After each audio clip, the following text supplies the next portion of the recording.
મિત્રો, હું છું વાહિદ મસદી અને આપ નિહાળી રહ્યા છો હમ ટીવી ભરૂચ ન્યૂઝ।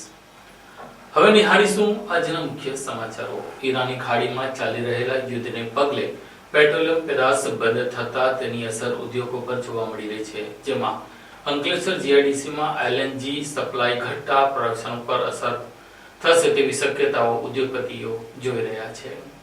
મિડલ ઈસ્ટમાં ચાલી રહેલા યુદ્ધના કારણે વૈશ્વિક ઉર્જા સપ્લાય પર અસર પડી રહી છે, જેના કારણે ગુજરાતના ઔદ્યોગિક વિસ્તારોમાં ચિંતા ફેલાય છે। ખાસ કરીને અંકલેશ્વરના ઉદ્યોગકારો પર મિડલ ઈસ્ટમાં સર્જાયેલ યુદ્ધની પરિસ્થિતિના પગલે ઔદ્યોગિક એકમોમાં ગુજરાત ગેસ કંપની દ્વારા અપાતા ગેસ સપ્લાય પર ઘટાડાની શક્યતા છે, જેની અસર સીધી ઉત્પાદન પર જોવા મળી શકે છે।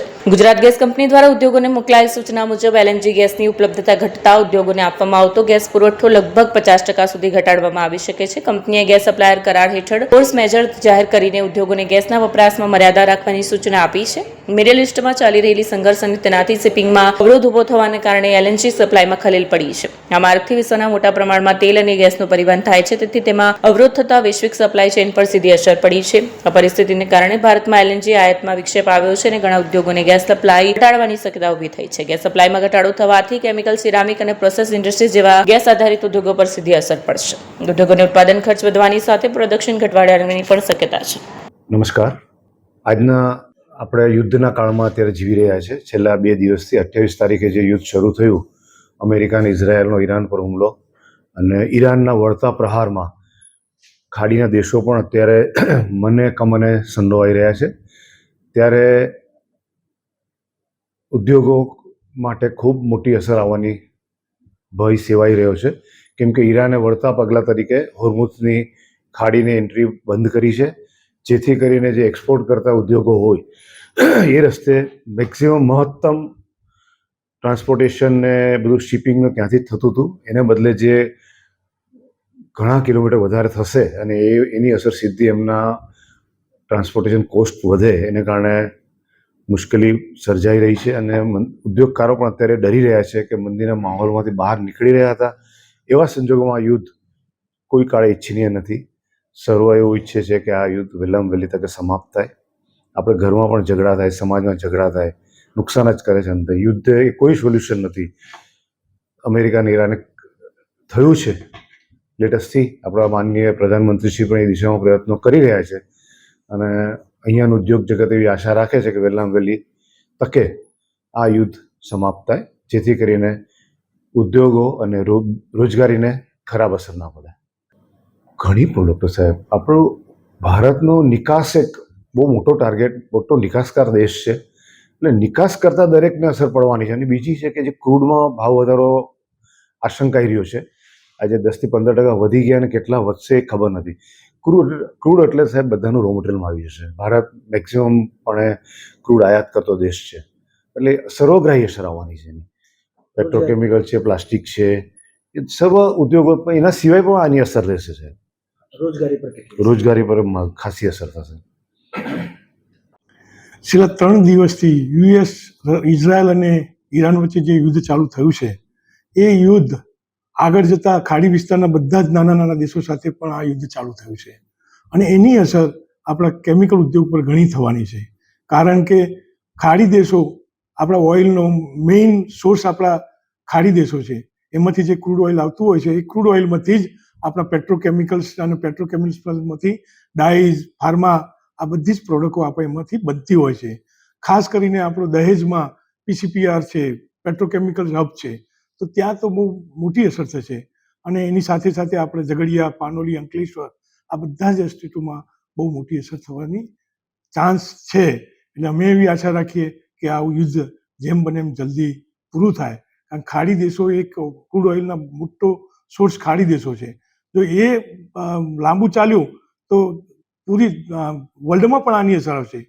આપણા કેમિકલ ઉદ્યોગમાં એ આપણે ગણતા નથી, પણ આખા વર્લ્ડમાં પણ આની અસર થશે અને આવતા દિવસો બહુ ખરાબ જવાની મને લાગી રહ્યું છે।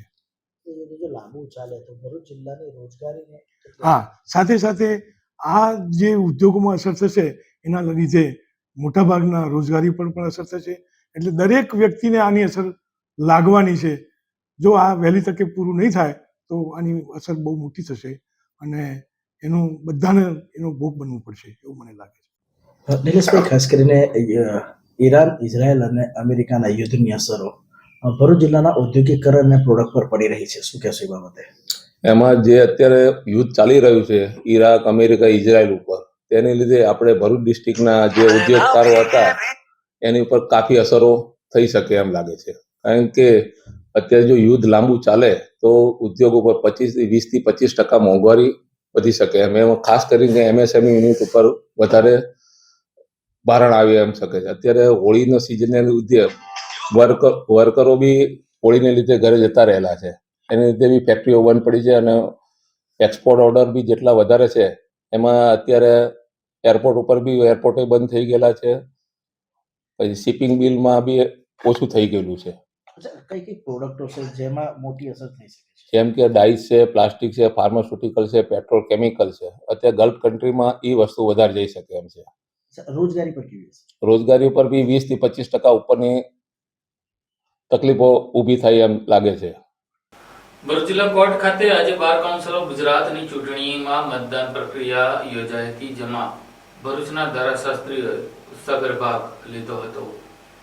બાર કાઉન્સિલ ઓફ ગુજરાતની ચૂંટણીના ભાગરૂપે સમગ્ર રાજ્યમાં મતદાન પ્રક્રિયા શરૂ કરવામાં આવી છે, જેનું અનુસંધાને ભરૂચ જિલ્લા કોર્ટ ખાતે પણ સવારથી જ શાંતિપૂર્ણ માહોલમાં મતદાન પ્રક્રિયા શરૂ થઈ હતી. આ ચૂંટણી માટે ભરૂચ જિલ્લા કોર્ટમાંથી કુલ 3 એડવોકેટોએ ઉમેદવારી નોંધાવી છે. યોજાઈ રહેલી મતદાન પ્રક્રિયામાં ભરૂચ જિલ્લાના કુલ 1032 જેટલા વકીલ મતદારો પોતાના મતાધિકારનો ઉપયોગ કરીને ઉમેદવારોને મત આપશે. મતદાન માટે કોર્ટ પરિસરમાં ખાસ વ્યવસ્થા ગોઠવવામાં આવી છે. ચૂંટણી દ્વારા આગામી 5 વર્ષ માટે બાર કાઉન્સિલ ઓફ ગુજરાતની નવી કમિટીની રચના કરવામાં આવશે. રાજ્યભરમાંથી મોટી સંખ્યામાં એડવોકેટોએ ઉમેદવારી નોંધાવી હતી. ચૂંટણી પ્રક્રિયા અંતર્ગત કુલ 103 ઉમેદવારોએ ઉમેદવારી નોંધાવી હતી, જેમાંથી ચકાસણી પ્રક્રિયા પૂર્ણ થયા બાદ 99 એડવોકેટ ઉમેદવારોના ફોર્મ માન્ય ઠરાવવામાં આવ્યા છે. આગામી દિવસોમાં મતગણતરી બાદ બાર કાઉન્સિલ ઓફ ગુજરાતની નવી ટીમની જાહેરાત કરવામાં આવશે. કૃણાલ મહેતા, એડવોકેટ, ભરૂચ, ચૂંટણી સહાયક ચૂંટણી કમિશનર અને અમારા મેઇન ભરૂચ ડિસ્ટ્રિક્ટ બાર એસોસિએશનના સેક્રેટરી સાહેબ શ્રી સન્મુખ એસ રાણા, મેઇન ચૂંટણી કમિશનર, અને સહાયક ચૂંટણી કમિશનરમાં કૃણાલ એમ મહેતા, તરુણ મહેતા, ભરતભાઈ, પિનાકીન કંસારા અને જેઓની નિમણૂક કરેલી છે અને તેમને જેઓ આજરોજ જવાબદારી સોંપેલ છે. અને ભરૂચના તમામ સર્વે વકીલ મિત્રોએ આજરોજ સાથ સહકાર આપેલ છે અને આવતા સમય સુધી આજરોજ જે ચૂંટણીનું આયોજન કરેલ છે સવારના 10:30 થી 5 વાગ્યા સુધીનું, અને અગાઉ પણ એ લોકો સાથ સહકાર આપશે તેવી અપેક્ષા છે. અને આ જ મતદાનમાં કુલ 99 ગુજરાત ઓલ ઓવર ગુજરાતના 99 ઉમેદવારોની નોંધણી થયેલી છે, જેમાં ભરૂચના સર્વે વકીલ મિત્રોએ પોતાની પસંદગીનો ક્રમાંક આપીને આજરોજ મતદાનમાં પસંદગી આપે છે અને સર્વે વકીલ મિત્રો અમને સાથ સહકાર આપે છે. અને આ મતદાન સાંજના 5:30 સુધી ચાલવાનું છે, જે સર્વે વકીલ મિત્રોએ ખાસ નોંધ લેવી. અંકલેશ્વર તાલુકાના ભડકોદરા ગામમાં આવેલી ડમ્પિંગ સાઇટ ઉપર 1.5 મહિનામાં ત્રીજી વખત આગની ઘટનાને લઈને સ્થાનિક તંત્રની કામગીરી સામે પ્રશ્નો ઉભા થયા છે. અંકલેશ્વર તાલુકાના ભડકોદરા ગામ સ્થિત ડમ્પિંગ સાઇટમાં ફરી એકવાર આગ લાગવાની ઘટના સામે આવી. છેલ્લા 1.5 મહિનામાં ત્રીજી વાર આગ લાગતા સ્થાનિક તંત્રની કામગીરી સામે પ્રશ્નાચિહ્ન ઉભો થયો છે. માહિતી મુજબ ભડકોદરા ગ્રામ પંચાયત દ્વારા સોલિડ વેસ્ટના નિકાલ માટે ઉપયોગમાં લેવાતી આ ડમ્પિંગ સાઇટમાં અચાનક આગ ભભૂકી ઉઠી હતી. આગ લાગતા જ આસપાસના વિસ્તારમાં ભારે ધુમાડો ફેલાઈ ગયો. લાંબા સમય સુધી કાળો ધુમાડો આકાશમાં છવાયેલો રહેતા આસપાસના વિસ્તારોમાં વાયુ પ્રદૂષણનો ગંભીર ખતરો ઉભો થયો. સ્થાનિક લોકોના જણાવ્યા મુજબ આગ લાગ્યા બાદ લાંબા સમય સુધી આગ સળગતી રહી, જેના કારણે દુર્ગંધ અને ધુમાડાના કારણે રહેવાસીઓને ભારે મુશ્કેલીનો સામનો કરવો પડ્યો. સ્થાનિકો દ્વારા શંકા વ્યક્ત કરવામાં આવી રહી છે કે ડમ્પિંગ સાઇટની નજીક આવેલા સ્ક્રેપ માર્કેટના કેટલાક અસામાજિક તત્વો દ્વારા ગેરકાયદેસર રીતે કેમિકલ વેસ્ટ ઠાલવી તેને સળગાવવામાં આવ્યું હોઈ શકે છે. જો કે આ મામલે તંત્ર દ્વારા સચોટ તપાસ થાય તેવી માંગ ઉઠી રહી છે. ઉલ્લેખનીય છે કે આજે ડમ્પિંગ સાઇટમાં અગાઉ 10 ફેબ્રુઆરી અને 23 ફેબ્રુઆરીની રાત્રે પણ આગ લાગી હતી. વારંવાર બનતી આવી ઘટનાઓને કારણે સ્થાનિકોમાં ચિંતા ફેલાઈ છે, તેમજ તંત્ર દ્વારા યોગ્ય પગલાં લેવામાં આવે તેવી માંગ ઉઠી રહી છે. ભરૂચ રેલવે સ્ટેશન ખાતે છત્રપતિ શિવાજી મહારાજના જન્મોત્સવને લઈને મરાઠી સમાજ દ્વારા છાસનું વિતરણ કરવામાં આવ્યું હતું. ભરૂચ રેલવે સ્ટેશન પર મરાઠી સમાજ દ્વારા છત્રપતિ શિવાજી મહારાજના જન્મોત્સવની તિથિ નિમિત્તે છાસ વિતરણનો કાર્યક્રમ યોજાયો. આ પ્રસંગે મોટી સંખ્યામાં સમાજના આગેવાનો અને કાર્યકરો ઉપસ્થિત રહ્યા. સ્ટેશન પર આવન જાવન કરતા મુસાફરો, રિક્ષા ચાલકો તેમજ નાગરિકોને છાસ પીવડાવી ગરમીમાં રાહત અપાઈ. આ પ્રસંગે આયોજકે જણાવ્યું હતું કે છત્રપતિ શિવાજી મહારાજના આદર્શોને યાદ કરી સમાજ સેવા કરવી સાચી શ્રદ્ધાંજલિ છે. કાર્યક્રમ દરમિયાન મોટી સંખ્યામાં લોકોને છાસનું વિતરણ કરવામાં આવ્યું. સમગ્ર વાતાવરણમાં ઉત્સાહ જોવા મળ્યો. જય ભવાની, જય શિવાજી. હું કાર્તિક સપકાલ, ભરૂચ શહેર મરાઠી સમાજ દ્વારા આજ રોજ શ્રી છત્રપતિ શિવાજી મહારાજના તિથિ અનુસાર જન્મોત્સવ નિમિત્તે ભરૂચ સ્ટેશન વિસ્તાર પાસે છાસ વિતરણના સેવા કાર્યનું આયોજન કરેલ છે. આ કાર્યક્રમનો મુખ્ય હેતુ શિવાજી મહારાજના વિચારો લોકો સુધી પહોંચી શકે તે મુખ્ય હેતુસર અમે આ સેવા કાર્યનું આયોજન કરેલ છે. જય ભવાની, જય શિવાજી, શ્રી છત્રપતિ શિવાજી મહારાજ કી જય. ભરૂચ શહેરની ઐતિહાસિક અને રાષ્ટ્રીય સ્મારક એવી જુમ્મા મસ્જિદને લઈને શરૂ થયેલા વિવાદમાં હવે રાષ્ટ્રીય ધરોહર સંરક્ષણ સમિતિના સંતોએ પત્રકાર પરિષદ યોજી ધાર્મિક કાર્યક્રમો યોજવાની જાહેરાત કરી છે. ભરૂચ શહેરમાં આવેલી ઐતિહાસિક અને રાષ્ટ્રીય મહત્વનું સ્મારક જુમ્મા મસ્જિદને લઈને શરૂ થયેલો વિવાદ વધુ વકર્યો છે. 2 દિવસ અગાઉ કેટલીક મહિલાઓ દ્વારા મસ્જિદ પરિસરમાં પૂજા કરવામાં આવી હોવાનો વિડીયો સોશિયલ મીડિયામાં વાયરલ થતા મુસ્લિમ સમાજના આગેવાનો દ્વારા તેનો વિરોધ નોંધાવવામાં આવ્યો હતો. આ પરિસ્થિતિ વચ્ચે આજે રાષ્ટ્રીય ધરોહર સંરક્ષણ સમિતિના પ્રતિનિધિઓ ભાવેશ પટેલ ઉર્ફે સ્વામી મુક્તાનંદ, સુદર્શન નાગરાજ બાબા તેમજ ચક્રધર સ્વામી સંપ્રદાયના સંતોની ઉપસ્થિતિમાં નર્મદા એપાર્ટમેન્ટ નજીક આવેલા સંકટમોચન હનુમાન મંદિર ખાતે પત્રકાર પરિષદ યોજાઈ હતી. પત્રકાર પરિષદને સંબોધતા ભાવેશ પટેલ ઉર્ફે સ્વામી મુક્તાનંદે જણાવ્યું હતું કે અગાઉ તેમના દ્વારા કરવામાં આવેલા અનશન બાદ પ્રશાસનને આપવામાં આવેલી સમય મર્યાદા પૂર્ણ થઈ ગઈ છે. સમય પૂર્ણ થતા સમિતિના સભ્યો દ્વારા ફરી એકવાર પ્રશાસન સાથે ચર્ચા વિચારણા કરવામાં આવી હતી. તેમણે વધુમાં જણાવ્યું હતું કે આ રાષ્ટ્રીય ધરોહર અંગે લોકોને સાચી માહિતી પહોંચે તે માટે આગામી સમયમાં સત્યાગ્રહ સ્વરૂપે વિવિધ કાર્યક્રમો યોજવામાં આવશે. તેના ભાગરૂપે શહેરના વિવિધ મંદિરોમાં મહાઆરતી યોજીને લોકોને આ વિષય અંગે માહિતી આપવામાં આવશે. જ્યારે આગામી 5મી એપ્રિલના સોમવારથી મહિનાના દર સોમવારે સાંજના 4 થી 5 1 કલાક સુધી કલેક્ટર કચેરીની બહાર બેસી હનુમાન ચાલીસા પાઠ સહિતના ધાર્મિક કાર્યક્રમો યોજી લોકોમાં જાગૃતિ લાવવાનો સંકલ્પ વ્યક્ત કરવામાં આવ્યો છે. અત્રે ઉલ્લેખનીય છે કે ભાવેશ પટેલ ઉર્ફે સ્વામી મુક્તાનંદે આ આરોપોનો ઇનકાર કરતા કહ્યું કે આ આરોપો ખોટા છે કે હું કોઈને મસ્જિદમાં પૂજા કરવા માટે મોકલું છું અને ઘટના સાથે કોઈ સંબંધ ન હોવાનું કહ્યું હતું. તદુપરાંત આ ઐતિહાસિક ધરોહર જે હાલ અને વર્ષોથી મસ્જિદ તરીકે સ્થાપિત છે તે મામલે તેમણે ઉમેર્યું હતું કે ઐતિહાસિક ધરોહર મંદિર હતું કે મસ્જિદ એ વિષય નથી, પરંતુ તે પુરાતત્વ વિભાગ હેઠળ આવતો રાષ્ટ્રીય મહત્વનું સ્મારક જેનું સંચાલન તેના પ્રમાણે થાય તેમ ઉમેર્યું. નોંધનીય બાબત છે કે ભરૂચ જિલ્લાના કલેક્ટરની વેબસાઇટ પર આ જુમ્મા મસ્જિદ 14મી સદીમાં બનાવાઈ હોવાનું કહેવાયું છે. मैं सुदर्शन नागराज बाबा कपाटे महानुभाव संप्रदाय का अनुयायी हूँ, हिंदू धर्म का साधक हूँ. भरूच में हम सर्वज्ञ श्री चक्रधर स्वामी जी जो महानुभाव संप्रदाय के संस्थापक है और उनकी जो जन्म स्थली है जिसे आजकल तथाकथित जामा मस्जिद नाम से पहचाना जा रहा है, उसी के संरक्षण में जो ये आंदोलन चल रहा है, सत्याग्रह चल रहा है, उसी के विषय में आज भरूच में हम यात्रा में हैं.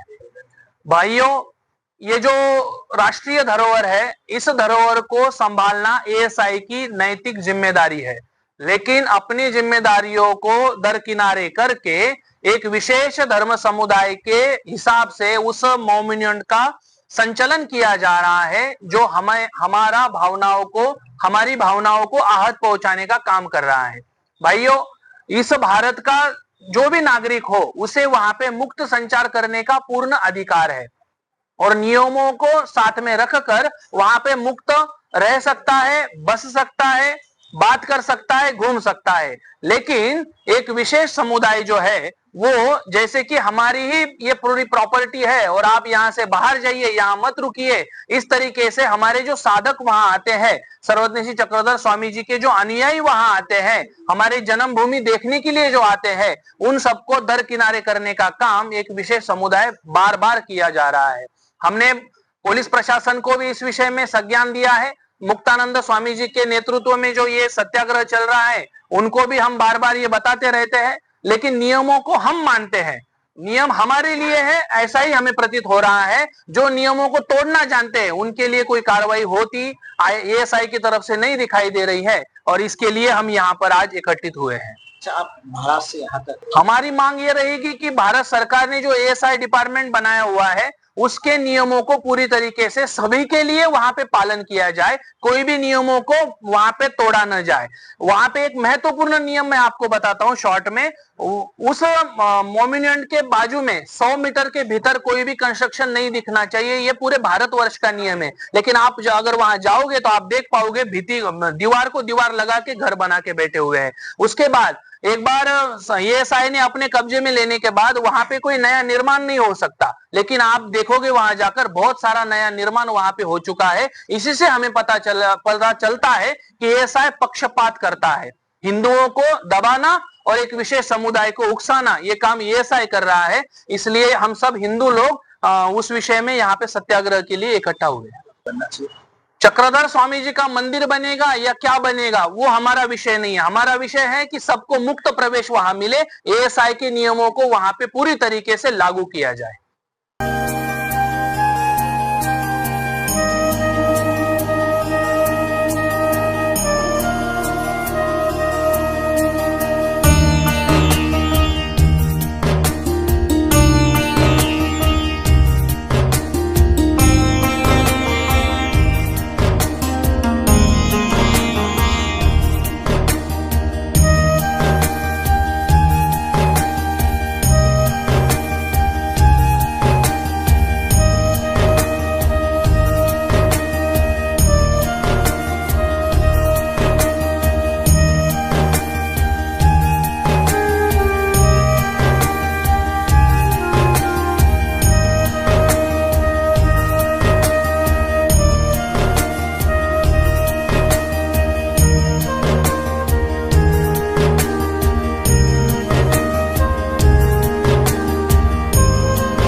क्या आप अपनी ड्रीम जॉब सर्च कर रहे हैं? तो आपका वेट हुआ खत्म। हमारी कंपनी IICL में है कुछ amazing job openings. IICL are hiring PHP developer, data analytics, UI UX graphics designer, Node.js developer WordPress developer. From all over Gujarat. तो देर किस बात की, अप्लाई करें अभी और बने हमारी डायनामिक टीम का हिस्सा। विजिट करें हमारी वेबसाइट www.iiclindia.com/career या मेल करें अपना रेज्यूमे iiclindia06@gmail.com पर। हमारी टीम में आपको मिलेगा एक इनोवेटिव और क्रिएटिव एनवायरनमेंट ताकि आपकी स्किल्स हमेशा अपडेटेड रहे। Freshers can also apply. Contact now on 7041542766।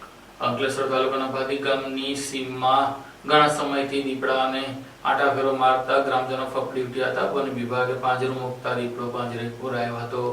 Ankleshwar તાલુકાના ભાદી ગામની સીમ વિસ્તારમાં છેલ્લા ઘણા સમયથી દેખાતા દીપડાને અંતે વન વિભાગ દ્વારા મુકાયેલા પાંજરા ઝડપવામાં આવતા ગ્રામજનોમાં રાહતનો માહોલ જોવા મળ્યો છે। દીપડાની હાજરીને કારણે આસપાસના ગામોમાં ભયનું વાતાવરણ સર્જાયું હતું। મળતી માહિતી મુજબ ભાદી ગામ ઉપરાંત નજીકમાં આવેલા કરોડ અને બાગરોલ ગામોની સીમ વિસ્તારોમાં છેલ્લા કેટલાક દિવસોથી દીપડો દેખાતો હોવાની ચર્ચાઓ ચાલી રહી હતી। સ્થાનિક ખેડૂતો અને ગ્રામજનોના જણાવ્યા મુજબ દીપડો ખાસ કરીને રાત્રિના સમયે ખેતર વિસ્તારો તેમજ ગામની સીમ પાસે દેખાતો હતો। પશુપાલકોમાં પણ ચિંતા વ્યાપી ગઈ હતી। આ બાબતે ગ્રામજનોએ વન વિભાગને જાણ કરતા वन विभाग की टीम स्थल पर पहुंची तपास हाथ धरी। દીપડાની હલચલને ધ્યાનમાં રાખીને ભાદી ગામની સીમ વિસ્તારમાં પાંજરું મૂકવામાં આવ્યું। અંતે દીપડો પાંજરામાં ઝડપાતા ગ્રામજનોમાં હાશકારો ફેલાયો। વન વિભાગની ટીમે દીપડાને કબજામાં લઈ આગળની કાર્યવાહી હાથ ધરી છે। દીપડો ઝડપાતા લાંબા સમયથી ફેલાયેલા ભયનો અંત આવ્યો છે।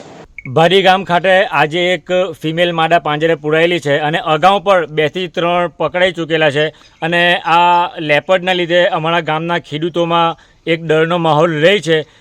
તો વન વિભાગના અધિકારીને અમારી એક ગુજારિશ છે કે વધુમાં વધુ પાંજરા અમને મળે અને આ દીપડા જે છે તો એ પાંજરે પુરાય તો અમારા ભાદી ગામના લોકોને એક રાહતનો શ્વાસ મળે।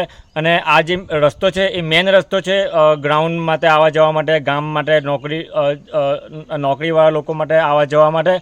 તો એક ગુજારિશ કરું છું કે વધુમાં વધુ પાંજરા મળે અને જલ્દીથી જલ્દી જેટલા પણ દીપડા છે એ પાંજરે પુરાય અને અમારા ગામના લોકોને રાહતના શ્વાસ મળે।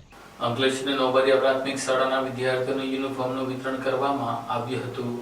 અંકલેશ્વર નગર શિક્ષણ સમિતિ સંચાલિત કુમાર શાળા બ્રાન્ચ 4 નોબરિયા કમ્પાઉન્ડ ખાતે વિદ્યાર્થીઓને યુનિફોર્મ વિતરણ કાર્યક્રમ યોજાયો હતો. આ કાર્યક્રમમાં નગર શિક્ષણ સમિતિના વાઇસ ચેરમેન રમણભાઈ પટેલ, સભ્ય ધર્મેશ રાણા, નરેશ મોદી અને યુનિફોર્મના દાતા પ્રવીણભાઈ પરમાર ઉપસ્થિત રહ્યા. દાતા પ્રવીણ પરમારના ધર્મપત્ની અને શિક્ષિકા સ્વર્ગીય દક્ષાબેન ગોહિલના સ્મરણાર્થે પ્રવીણભાઈ પરમાર દ્વારા ઉપસ્થિત મહાનુભાવોના હસ્તે શાળાના 148 બાળકોને યુનિફોર્મનું વિતરણ કરવામાં આવ્યું. નગર શિક્ષણ સમિતિ અને નોબરિયા શાળા દ્વારા દાતા પ્રવીણભાઈ પરમારનું સાલ ઉઠાડી અભિવાદન કરવામાં આવ્યું. આ પ્રસંગે શાળાના આચાર્ય નીતાબેન પટેલ સહિત શિક્ષકો અને વિદ્યાર્થીઓ ઉપસ્થિત રહ્યા હતા. નમસ્કાર, હું નીતા પટેલ, મુખ્ય શિક્ષક, કુમાર શાળા બ્રાન્ચ નંબર 4. 8મી માર્ચ વિશ્વ મહિલા દિન 2021માં અમારી શાળાના શિક્ષિકા બહેન દક્ષાબેન ગોહિલ દેવલોક પામ્યા હતા. એમના સ્મરણાર્થે એમના પરિવાર, એમના હસબન્ડે અમારી શાળાને 150 બાળકોને યુનિફોર્મ આપ્યા છે, દાન કર્યું છે. વિશ્વ મહિલા દિન નિમિત્તે હું એમનો આભાર માનું છું, પ્રવીણભાઈનો આભાર માનું છું, તેમજ સમસ્તને વિશ્વ મહિલા દિનની શુભેચ્છા પાઠવું છું. ભરૂચના જડેશ્વર ખાતે આવેલા બ્રહ્મકુમારીઝ અનુભૂતિ ધામ સેવા કેન્દ્ર ખાતે હોળી ધૂળેટી પર્વ નિમિત્તે વિશેષ આધ્યાત્મિક કાર્યક્રમનું આયોજન કરવામાં આવ્યું હતું. ભરૂચના જડેશ્વર બ્રહ્માકુમારીઝ અનુભૂતિ ધામ સેવા કેન્દ્ર ખાતે હોળી ધૂળેટી પર્વ નિમિત્તે વિશેષ આધ્યાત્મિક કાર્યક્રમનું આયોજન કરવામાં આવ્યું, જેમાં વિશેષ બ્રહ્માકુમારીઝ માઉન્ટ આબુ જ્ઞાન સરોવરના ડાયરેક્ટર દીદી તથા બ્રહ્માકુમારી સંસ્થા સાથે સંસ્થામાં સમર્પિત હોંગકોંગ, દિલ્હી, યુપી સહિત વિવિધ સ્થાનો પરથી રહેલ બ્રહ્માકુમારી સંસ્થાની બહેનોની વિશેષ ઉપસ્થિતિમાં કાર્યક્રમ યોજાયો. આ અવસરે વિશેષ રૂપે જ્ઞાન સરોવરના ડિરેક્ટર તથા સબ ઝોનના ઇન્ચાર્જ બી.કે. પ્રભા દીદી તેમજ વિવિધ સેવા કેન્દ્રોથી પધારેલી ટીચર બહેનોની ગૌરવપૂર્ણ ઉપસ્થિતિમાં આધ્યાત્મિક વાતાવરણમાં ધૂળેટી પર્વની श्रद्धा और उमंग साथ उजवणी करवामां आवी. ओम शांति. सबको होली पर्व की बहुत बहुत शुभकामनाएं. पावन पर्व का हार्दिक हार्दिक हार्दिक दिल से दुआएं. और हम अभी हांगकांग में सेवा कर रहे हैं और यहाँ एक बेहद का उत्सव मनाया जा रहा है और सारे विश्व से और ख़ास करके लखनऊ से, दिल्ली से, गुजरात से, हांगकांग से, सब जगह से बहनें आई हैं और सारा आध्यात्मिक परिवार बहुत दिल से एक दूसरे को आत्मिक भाव से 7 गुणों के रंग से, ये स्टूल रंग तो एक यादगार है, फूल यादगार है, तो 7 गुणों की होली हम अपने दृष्टि से, अपने विचारों से खेलते हैं और एक दूसरे को बहुत प्रेम से हम ब्लेसिंग देते हुए और सारे विश्व के लिए हम सब दिल से दुआ करते हैं कि आप सब ऐसे ही परमात्मा के रंग में, एक दूसरे के साथ प्रेम के रंग में और शांति, प्रेम, आनंद, सुख, शक्ति के रंगों में रंगते रहो और सदा सफलता मूर्त रहो. हमारे दिल से शुभकामनाएं. અંકલેશ્વરના નેશનલ હાઈવે ઉપર નવજીવન હોટલ પાસે લક્ઝરી બસ અને બાઇક વચ્ચે અકસ્માત સર્જા. બાઇક સવારને ગંભીર ઇજા પહોંચી હતી. સુરતથી અંકલેશ્વર તરફ જતા માર્ગ પર અંસાર માર્કેટ પાસે આવેલી નવજીવન હોટલ નજીક આ ઘટના બની હતી. લક્ઝરી બસના ચાલકે પૂરઝડપે અને ગફલતભરી રીતે બસ હંકારતા બાઇક સવારને ટક્કર મારી હતી. ટક્કર એટલી જોરદાર હતી કે બાઇક ચાલક રોડ પર લોહીલુહાણ હાલતમાં પડી ગયો હતો. અકસ્માત બાદ આસપાસના લોકોએ તાત્કાલિક 108 ઇમરજન્સી એમ્બ્યુલન્સ સેવાની જાણ કરી. 108ની ટીમ ઘટનાસ્થળે દોડી આવી. ઇજાગ્રસ્ત બાઇક સવારને પ્રાથમિક સારવાર આપ્યા બાદ વધુ સારવાર માટે નજીકની ખાનગી હોસ્પિટલમાં દાખલ કર્યો હતો. આ અકસ્માતને કારણે નેશનલ હાઈવે પર થોડા સમય માટે ટ્રાફિક જામ સર્જાયો. ઘટનાની જાણ થતાં જ બી ડિવિઝન પોલીસ પણ સ્થળ પર પહોંચી હતી અને અકસ્માતનો ગુનો નોંધી વધુ તપાસ હાથ ધરી હતી. અંકલેશ્વરની ગોયા બજાર શાળાના બ્રાન્ચ 1માં સ્કૂલ બેન્ચ અને સ્માર્ટ ક્લાસનું લોકાર્પણ કરવામાં આવ્યું હતું. અંકલેશ્વર શહેરના ગોયા બજાર વિસ્તારમાં આવેલ નગર પ્રાથમિક શિક્ષણ સમિતિ સંચાલિત કન્યા શાળા બ્રાન્ચ 1 ખાતે વિદ્યાર્થીઓની સુવિધા માટે સ્કૂલ બેન્ચ અને સ્માર્ટ ક્લાસની સુવિધા ઉપલબ્ધ કરાવવામાં આવી હતી. આ સુવિધાઓનું ઉદ્ઘાટન રોટરી ક્લબ ઓફ અંકલેશ્વર દ્વારા કરવામાં આવ્યું. રોટરી ક્લબ ઓફ અંકલેશ્વર સામાજિક સેવા અને શિક્ષણ ક્ષેત્રે હંમેશા અગ્રેસર રહી છે. ક્લબના સહયોગથી કન્યા શાળા બ્રાન્ચ 1 ખાતે વિદ્યાર્થીઓ માટે નવા સ્કૂલ બેન્ચની વ્યવસ્થા કરવામાં આવી. ઉપરાંત દાતા મનીષભાઈ શ્રોફના આર્થિક સહયોગથી સ્માર્ટ ક્લાસ પણ શરૂ કરવામાં આવ્યો હતો, જેનાથી વિદ્યાર્થીઓને આધુનિક ટેકનોલોજી દ્વારા અભ્યાસ અભ્યાસ કરવાની સુવિધા મળશે. આ પ્રસંગે રોટરી ક્લબ ઓફ અંકલેશ્વરના પ્રમુખ પંકજ ભરવાડા, સેક્રેટરી વિપિન નાયર, દાતા Manish Shroff, inner wheel club of અંકલેશ્વરના રૂપલ ભરવાડા, વિમલ પાઠક, ઓપી સિંહ અને public image chair Gajendra Patel તેમજ પ્રશાંત પટેલ ઉપસ્થિત રહ્યા. ઉપરાંત શાળાના શિક્ષકો અને વિદ્યાર્થીઓ મોટી સંખ્યામાં હાજર રહ્યા. કાર્યક્રમ અંતે શાળા પરિવાર દ્વારા રોટરી ક્લબ તથા દાતાઓનો આભાર વ્યક્ત કરવામાં આવ્યો. નમસ્કાર. આજે રોટરી ક્લબ ઓફ અંકલેશ્વર તથા અમારા પાસ્ટ પ્રેસિડેન્ટ એવા મનીષભાઈ શ્રોફના આર્થિક સહયોગથી ગોયા બજારની કન્યા શાળા બ્રાન્ચ નંબર 1માં અમે 12 બેન્ચોનું લોકાર્પણ તથા એમના સ્માર્ટ ક્લાસરૂમ માટે એક 65 ઇંચના સ્માર્ટ ટીવીનું પણ લોકાર્પણ કરેલ છે, જેથી કરીને બાળકોને ડિજિટલ લર્નિંગમાં અને એમને સુગમતા રહે. આ શાળાની વ્યવસ્થા અને શિક્ષકગણનું જે મેનેજમેન્ટ એ બધું જોઈને ખૂબ આનંદ થયો. ખૂબ સુંદર રીતે શાળા ચલાવવામાં આવે છે. એમને સવારનો જે આરોગ્યપ્રદ નાસ્તો અમે પણ ટેસ્ટ કર્યો, જે બાળકોના તંદુરસ્તી માટે પણ બહુ જરૂરી છે. રોટરી ક્લબ અંકલેશ્વરની સામાન્ય જનતા અને એમના માટેના હેલ્થ અને મેડિકલ ક્ષેત્રે, હેલ્થ, મેડિકલ અને એજ્યુકેશન ક્ષેત્રે સદા તત્પર હોય છે. જે પણ ઉપયોગી કાર્યો થઈ શકે યથાશક્તિ રોટરીનો ફાળો હવે હંમેશા સાથે જ હોય છે. અને એક રોટરીનું ટાર્ગેટ છે કે અંકલેશ્વરના લોકજીવનો વણાઈ જવું. આજે રોટરી 49 વર્ષમાં પ્રવેશી ચૂકી છે. આવતા વર્ષે અમારો ગોલ્ડન યર આવી રહ્યું છે, તો આ જ અમારા પ્રયત્નો ચાલુ રહેશે. Thank you. અંકલેશ્વર શહેરી ડિવિઝન પોલીસ નાસ્તા ભરતા આરોપીને ઝડપી લીધો હતો. અંકલેશ્વર શહેરી ડિવિઝન પોલીસ દ્વારા નોંધાયેલી ગુનામાં આરોપીની ધરપકડ કરવામાં આવી છે. પ્રાપ્ત માહિતી અનુસાર અંકલેશ્વર શહેરી ડિવિઝન પોલીસ સ્ટેશન ખાતે ગુનો નોંધાયો હતો, જેમાં ભારતીય ન્યાય સંહિતા 2023ની કલમ 318(2), 317(2), 317(4) તથા 61(2)A હેઠળ ગુનો દાખલ કરવામાં આવ્યો હતો. ગુનાના આરોપી રંજનસિંહ રાજમંગલસિંહ, મકાન નંબર 251, 252, મીરાનગર, દુર્ગા માતા મંદિર પાસે, રાજપીપળા, સારંગપુર, અંકલેશ્વર પોલીસે 5/3/25ના રોજ રાત્રે આશરે ઝડપી પાડી કાયદેસરની કાર્યવાહી હાથ ધરી હતી. પોલીસ દ્વારા જણાવ્યા મુજબ ડોક્ટર જો સદર આરોપી અન્ય કોઈ પોલીસ સ્ટેશનના ગુનામાં જરૂરી હોય તો સંબંધિત પોલીસ સ્ટેશનને જાણ કરવા સૂચના આપવામાં આવી છે. આગળની તપાસ અંકલેશ્વર શહેરી ડિવિઝન પોલીસ દ્વારા હાથ ધરવામાં આવી રહી છે. નર્મદા જિલ્લાના રાજપીપળા શહેરમાં આવેલી હરસિદ્ધિ માતાજીના મંદિરે 141 વ્યંજનોનો અન્નકૂટ માતાજીને ધરવામાં આવ્યો હતો. રાજપીપળા ખાતે હરસિદ્ધિ માતાજીના મંદિરના પ્રાગટ્ય મહોત્સવના બીજા દિવસે 141થી વધુ વ્યંજનો, પકવાનોના અનોખા અન્નકૂટના દર્શન ભક્તો માટે ખુલ્લા મૂકવામાં આવ્યા હતા, જેમાં શુદ્ધ કેળના પાણી અને ગીર ગાયના શુદ્ધ ઘીથી વૈદિક પરંપરા પદ્ધતિથી બનાવેલ વાનગી સ્વામિનારાયણ ગુરુકુળે જાતે તૈયાર કરી માતાજીના ચરણોમાં અર્પણ કરી હતી. આ અંગે ગુરુકુળના સિદ્ધેશ્વર સ્વામીજીએ જણાવ્યું કે આજકાલ બજારના તૈયાર ફરસાણ 56 ભોગમાં મુકાય છે, તેમાં પવિત્રતા જળવાતી નથી. શુદ્ધ દૂધ, ઘી, તેલના પાકમાં ખુદ સ્વામીજીએ પવિત્રતા જાળવી અન્નકૂટના વિવિધ વ્યંજનો બનાવ્યા હતા. અન્નકૂટના દર્શન અને આરતીમાં ભક્તોની ભારે ભીડ જામી હતી. મંદિરને આજે 1000 કિલો ફૂલથી શણગારવામાં આવ્યું. નવચંડી યજ્ઞમાં પણ મોટી સંખ્યામાં ભક્તો જોડાયા. માતાજીના અને અન્નકૂટના દર્શન કરી ભક્તોએ ધન્યતા અનુભવી.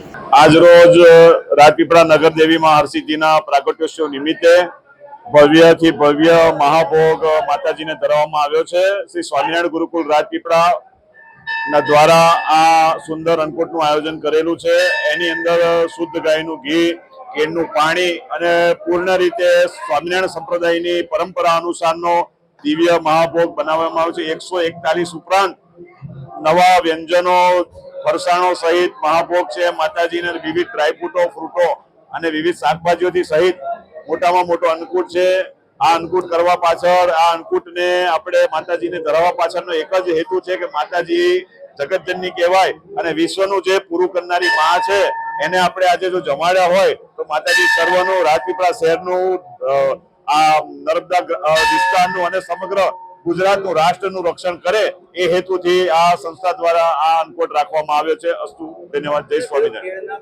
દરમિયાન કોઈ પણ પ્રકારનું સાદું પાણી વાપરવામાં નથી આવ્યું.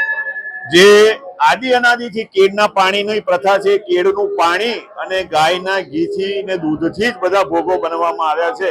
કોઈ પણ જગ્યાએ હાથ ધોવા કે નાના મોટા પાત્ર ધોવા પણ સાદું પાણી વપરાયું નથી. એનો આ એક ખાસ પર્યાય છે માતાજી. આ સાથે ટીવી ભરૂચના સમાચાર પૂર્ણ થાય છે. આવતીકાલે ફરી મળીશું. ત્યાં સુધી રજા આપશો. નમસ્કાર.